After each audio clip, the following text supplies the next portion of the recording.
Las Vegas Raiders owner Mark Davis did stumble out of the gate when he inherited the team, but after giving the team to Las Vegas, he has really looked to turn the Raiders into a first-class organization, and anyone not pushing for that has to go. It all started with all the execs on the business side that have resigned or have been fired.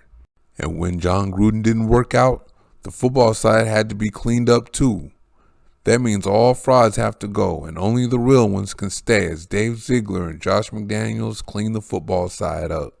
And they've already fired some guys, decided to keep some guys, and have some guys interviewing for positions. And thank good God Almighty, offensive line coach Tom Cable is the first one to be fired.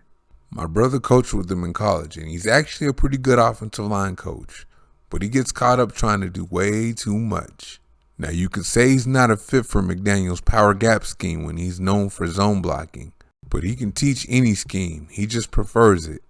And that's the problem. He wants to use his scheme and pick the players that play offensive line for him, and he's not good at that. Everywhere he goes, his team's rushing totals pick up, and the pass protection is decent at first.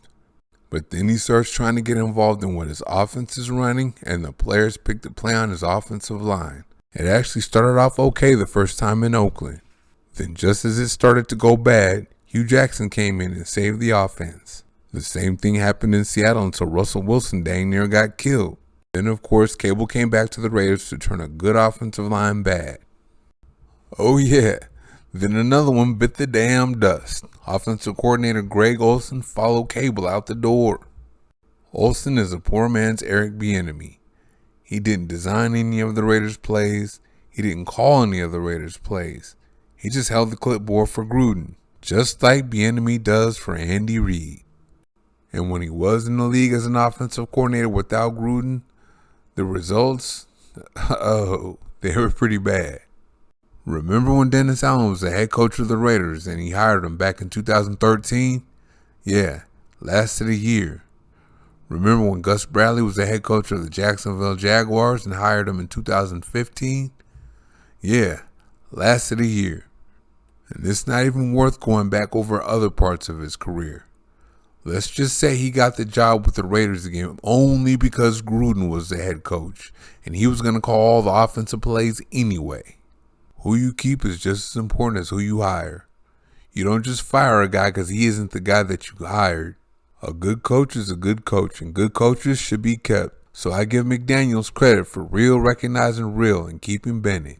Bennett deserves a ton of credit for having 2020 first-round pick Henry Ruggs on his way to superstardom before tragedy struck last season.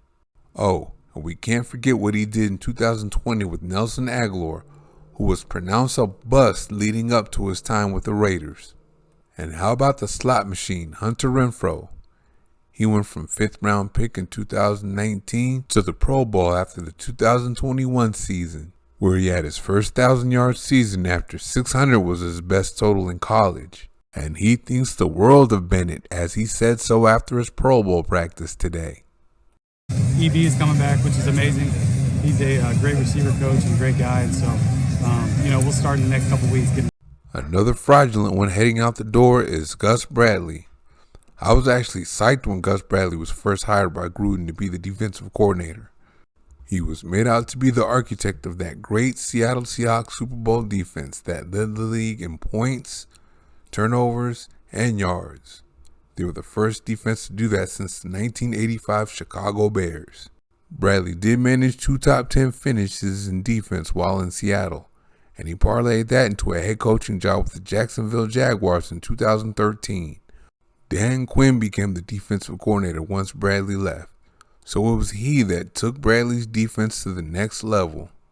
Bradley did improve the Raider defense when he arrived this year, but that wasn't hard to do given what Paul Guenther did prior.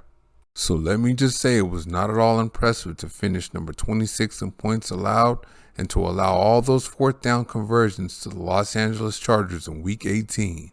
Now this is kind of weird because, as you probably know, former Chicago Bears defensive coordinator Sean Desai interviewed with the Raiders today, and the story came out attributed to Williamson that Desai had gotten hired.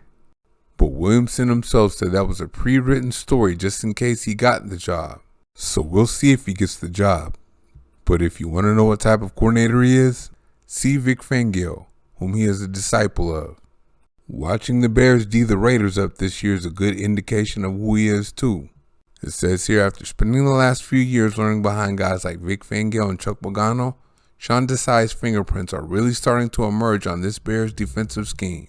Through 5 games, we've seen Desai continue to creatively generate pressure, mask perceived deficiencies in coverage, and mix up packages to keep opposing offenses on their toes. Let's highlight some things that stood out from Sunday's win against the Raiders.